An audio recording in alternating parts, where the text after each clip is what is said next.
Charlo trying to close the distance, and he does it effectively with that right hand, making an early statement. And the Canine got bit. He walked into a shot. There's the height and reach for us. And Canine, you know, he's used to being knocked down. This is something that his territory is. You know, he's used to being knocked down, and as you see, Charlo lands a beautiful overhand right. They'll never fight each other. They should maybe switch the trunks up and put the other guy's name on. Another big shot.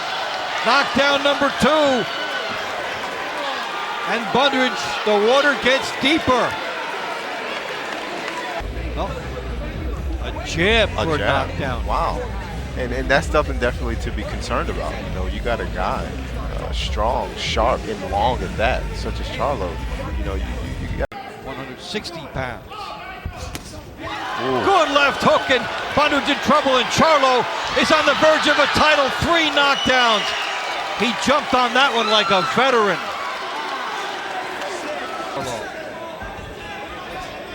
The dilemma if you're Bundridge, if you stay outside, you get eaten alive by the jab. If you do that, you get knocked down by the right hand. Number 4, and it's over. Referee has seen enough. The new champion, as cool and composed as you can be. Like you said, the jab has been beautiful all night. He's been landing that jab at will. So what he did was he threw the jab out halfway and got that right hand over the top and knocked him out. Beautiful shot. Classic.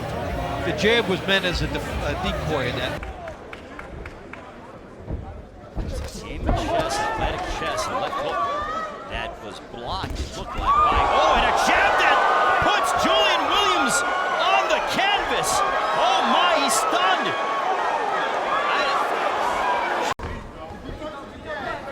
Julian Williams is at the limits here. Oh, and a left hook, and it stuns. Oh, the uppercut.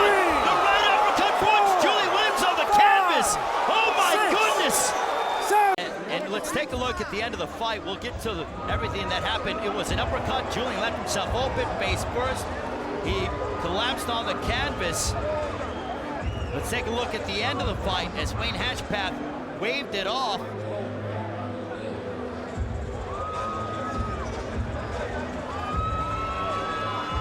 And Julian Williams is going to leave the ring to get some medical attention. Let's take a look at the knockdown. Julian Williams with the right hand that missed, and it was that sharp right uppercut putting Williams face first, wobbled him, and he just crumbled to the canvas. Julian Williams came forward, and Charlo put him face first. 1 minute left. Charlo trying to close the show, and Charlo closes it out. This one is over. No, stay down. Wayne Hatchpath has waved it off. Jermall Charlo.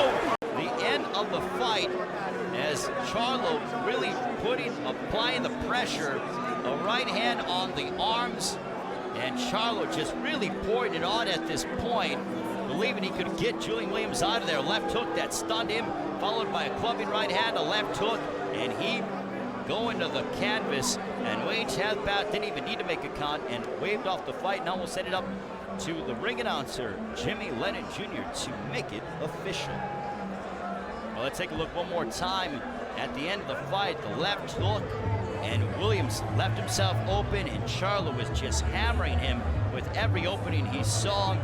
An overhand right that got on the arms, but you could tell it took good effect to Julian Williams, followed by that left hook, and Charlo was just in attack mode at that point. Down goes Julian Williams, and Charlo knew that the fight was over at that point. Under a minute left in the opening round, Haaland has scored 8 knockdowns in his last 5 fights, including one in his career-best victory that came November 2014 in Ireland against former 2-time European middleweight champion Matthew Macklin, whom he stopped in the 10th. Well-versed in the sweet science under the tutelage of Ronnie Shields, the 59-year-old former number 11. Haaland down. 5, 6, 7. Hey, está bien.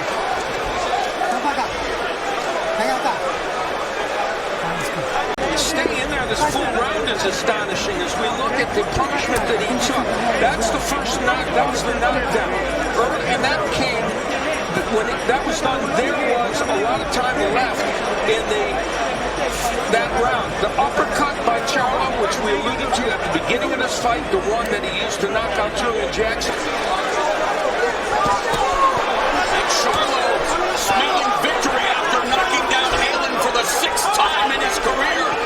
He took the same position, perfect game position where he can defend, but also throw punch properly. Halen is very resilient, but I don't think he can stand this kind of punch. Charlo with more game than esports and proving to be a button smasher here against Halen in round 2. Less than a minute remaining in the 2nd round.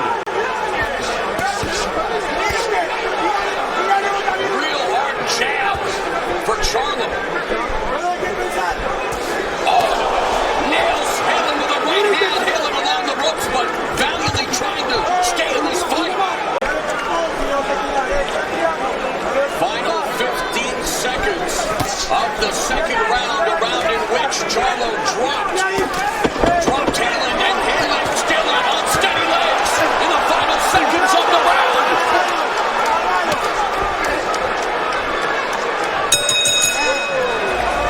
Really evident, and he feels he's ready to make a statement in this division now. He'll fight better fighters than Halen as he goes forward. Couple right uppercuts, and then Halen wobbled by another right hand. He's already been down once in the fight.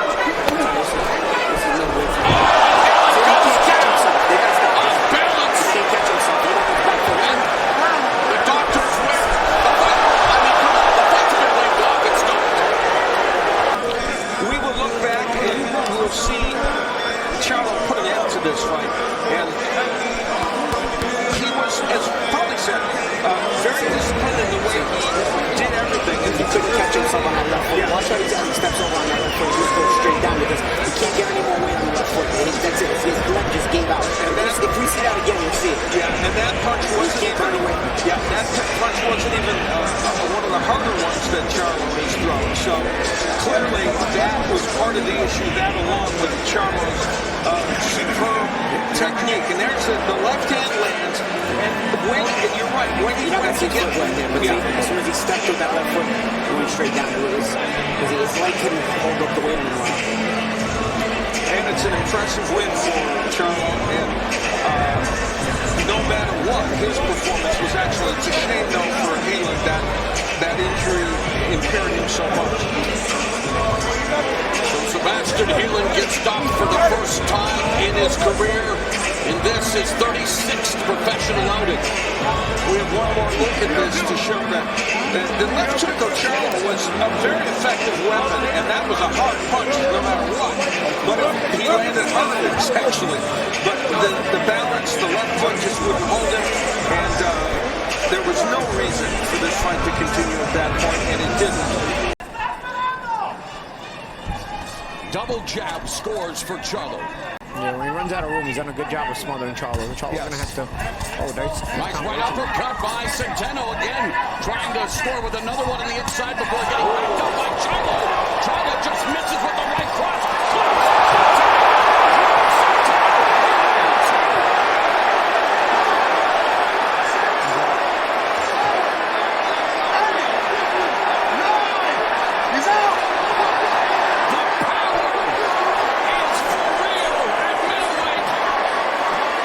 Centeno trying that uppercut. He got too enamored with it and got countered with the right hand by Charlo. Then a clash of heads didn't help him. So the right hand started the problem. And then, well, yet another. So it wasn't just the left hook, but I think this left hook is the one that really left hook there inside the glove, and that really hurt. Yeah, that's the one that did most of the damage. And sharp adjustment by Charlo to throw it inside the glove because Centeno put his right hand up to block that left hook. Right. But Charlo, good adjustment to throw the hook just shorter so that he can throw it inside the glove. Yeah, that's a great combination. There's the uppercut. You got to be careful when you throw that punch from too far out. That's exactly what he did, and he was countered. Now, he's still good here, but now watch. He's going to put his right hand up to block it. Not yet. Right there. See, he's blocking, he's throwing it right there. Real smart adjustment from Charlo. You know, brings back a memory for me. Miguel Cotto was doing that to me when I fought him. I was really wary of his left hook, and I put out my right hand, and a couple of times he would throw that hook inside inside the glove, just like that. Good point. Real sharp observation from Charlo in the moment, too, you know? And here you see it very well, and you're right. Centeno's doing what he's supposed to do. If he's inside that pocket, he's got to keep his hand in good position. Great adjustment by Charlo on the fly. And that's what ended the fight. That hook right there.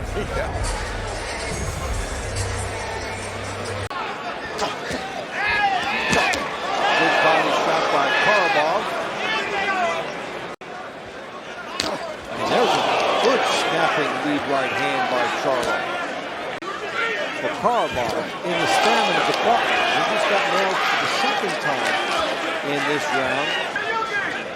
Against a very gritty and determined Matt Karabov as the walk came up after round 8. And he's almost driven into a wall here by Charlo.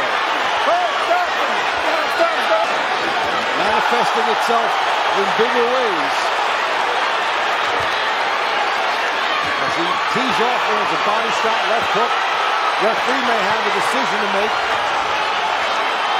Bear in mind, this guy hasn't been this distance, and he's getting hammered. A self-inflicted injury, and it was a TKO for Charles Martin when he won the IBF heavyweight title. Oh, and there's a left uppercut that sends Hogan rolling backwards. Ring of truth. This is where you find out the truth about who you are and who Hogan is down for the 3rd time in his career. 6, 7, 8. Walk to me. Step to me. No. And for the first time in his career, Dennis Hogan has been stopped. Jermall Charlo. Left hook, I think, without anything preceding it, or there. He feinted like he was going to throw a jab, and then he threw the left hook. Got the reaction he wanted. Not enough fighters punch off the feints. You see a lot of times fighters feinting, but they're not punching off of feints. You saw a beautiful example of why it works also. Punch instinctively right off that feint, and you get the reaction you want, and you shoot right there. And Charlo actually made it work so perfectly. He ended up with a knockout victory off of that move. That's one of the little nuances in boxing that can easily be overlooked. But look, that move created a knockout for Jermall Charlo. Yeah, and we'll get another good look at this knockout. And here you see from here, you're going to see the feint better. You see the feint, get the reaction. You see the reaction of Hogan. You see what Hogan was doing. Hogan was looking to counter what he thought was coming. You saw Hogan. You see what Hogan was doing. Hogan was looking to counter the initial shot he thought was coming from Charlo. Charlo adjusted it. And the other thing about this is that Charlo threw a nice compact left hook. Watch the reaction. He didn't make it so wide.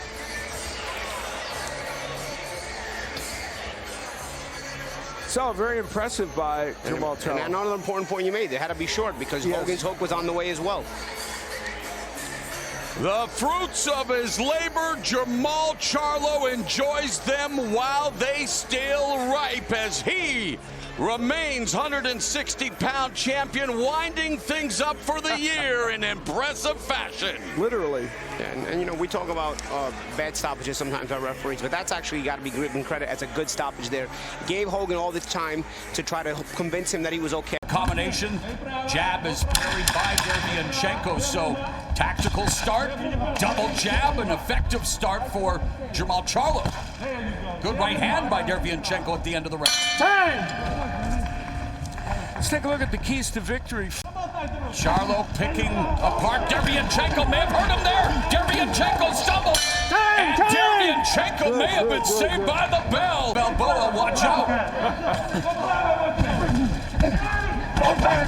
Oh, good stuff on the inside. Yeah, this was really fun to watch. Both men doing good work. Professional career, a lot of those rounds, championship rounds like tonight, as he eats another jab from the champion Jermall Charlo, momentarily staggered with that left. He doesn't want to stay in there with Derevyanchenko. He's making this fight entertaining, yes, but a more difficult fight for him. I don't know, this last moment here, Charlo, a little off balance. A lot of head hunting from both fighters. I would like to see a little bit more body work from both. Great uppercut there by Jermall. Double jab scores for Charlo. Oh, the right cross. Buckled the knee of Derevyanchenko. That power is always there for Jermall Charlo. Our unofficial scorecard belonging to Steve Farhood. There's a nice straight right cross that scores for Charlo. Charlo's controlling the geography of this round. He's starting to feint again. He stopped feinting, Derevyanchenko. He stopped jabbing and feinting, which made it harder for him to get on the inside. He's starting to do both of those. Let's see if it helps him. He's trying. Left uppercut counter by Charlo. Goes downstairs. There you go, there you There's go. a right hand to the body. Left hook upstairs by Charlo. Montiel. Hands a left. Montiel staying in the pocket, going to the body. He's just missing with the right uppercut as Charlo. Get that jab going. And it's like this crowd is just ready to explode. If Charlo's able to make contact and stumble, stepped on each other. I think Charlo stepped on Montiel's foot there and stumbled. Well, and Montiel may pay for the gamesmanship, putting himself on the ropes and poking the proverbial bear, as it were, here as Charlo again works behind the jab. There's a right hand that lands, gets the attention of Montiel. Montiel trying to parry the jab. There's a left hand from the south. There's a left hand. Lands. Nice left hook to the belly by Charlo. And that forces Montiel to momentarily go back. And now Charlo beginning to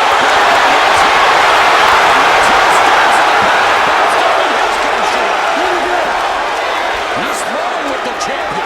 And it was Charlo using the jab. They actually exchanged good jabs. And then Charlo going downstairs with the hook to the body. Everything is blocked. He's gonna stay right in front of you. You know, Charlo was trying to show power early in that round. Right hand getting there. And this was a quick power exchange in which Charlo did get some pretty good punches, including that straight right. Goes back to work behind the jab, dictating the pace and the terms of this fight. Cuffing right hand. Lands for the champion. There's a jab from the southpaw Montiel that scores. In a way of Montiel trying to get him off his game again, the switches. Switching southpaw, switching right hand. But he's got to be careful. He's got to do it again in a distance where he doesn't get countered by Jermall.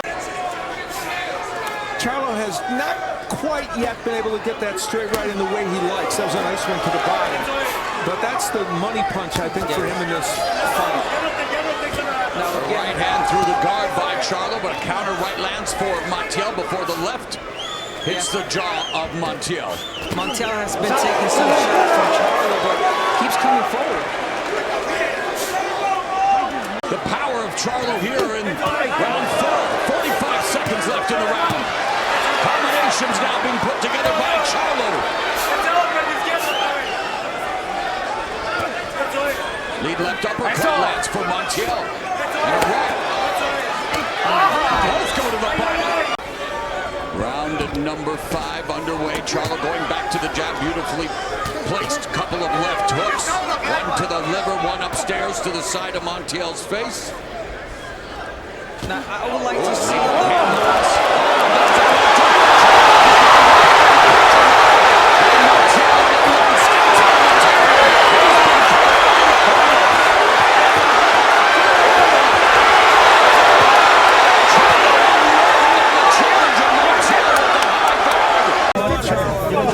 He's stunned with the right hand. And we talked about the fact that that was the money punch for him in this fight. And he really went home, and then he went after Montiel, trying to get him out of there. Montiel was clearly in. Montiel utilizing his footwork and eats that shot to the midsection. The power punches, you know, landing at 37% for Charlo, and Montiel has done virtually nothing with his power punches. Centeno landed 48% of his power punches against Montiel. Final minute of the third. Charlo with a couple of left hands that find the target. Lead right splits the guard of Montiel. Inability to land the big fish finish at 160. The combined record of his last 9 opponents, 218, 15, and 4. So, taking care of business. Nice right hand to the body and a left upstairs by Charlo as Montiel tries to land a left uppercut. Well, it would help if they told him to fight the right way, which is as a right hander. That would be a help too.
Getting through this round hurt with only 15 or 20 seconds left in the round.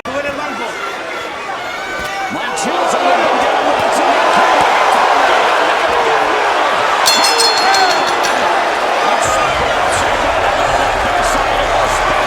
While he's way behind, he is showing guts, but his balance seems to be off. His stance is not on point. Montiel has only thrown 15 punches in this round, so he's very fatigued. He got caught with that right hand from Charlo, but then the left hook and a left from Montiel. Final seconds of the 7th. Charlo continues to attack the body and the head. Round number 8 scheduled for 12 for Jermall Charlo's 160-pound title. An unheralded challenger, Juan Montiel, throwing himself off balance there, but remains in front of Charlo and eating these thunderous shots from the champion. Montiel might not have been in a chance to win this fight in any case, but he reduced his chances to almost 0 by fighting as a lefty this whole fight. I can't emphasize that enough. Yeah, It's what it is. Exactly. Montiel was dropped and stopped by at 147 pounds. Now here at 160. A minute and a half left in the 8th. Eats another shot to the body from Charlo, but then Montiel goes over the top with a short right hand.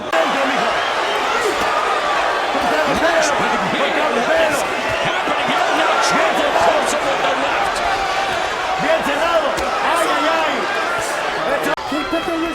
You know, Jermall Charlo's more than likely winning every single round in this fight. He's performed exceedingly well.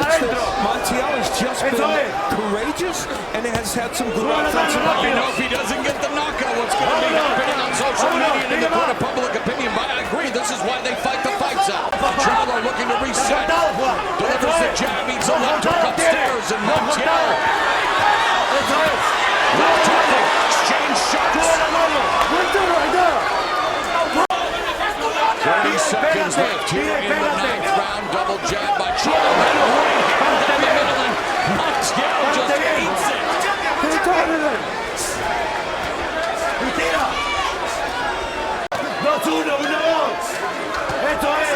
How many people thought that unheralded challenger Juan Montiel would make it to the championship rounds against Jermall Charlo? And be exchanging with him like this.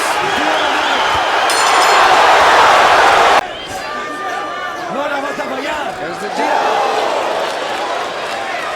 Unofficial score, Steve Farhood has Charlo pitching a shot up by Montiel. Coming on here.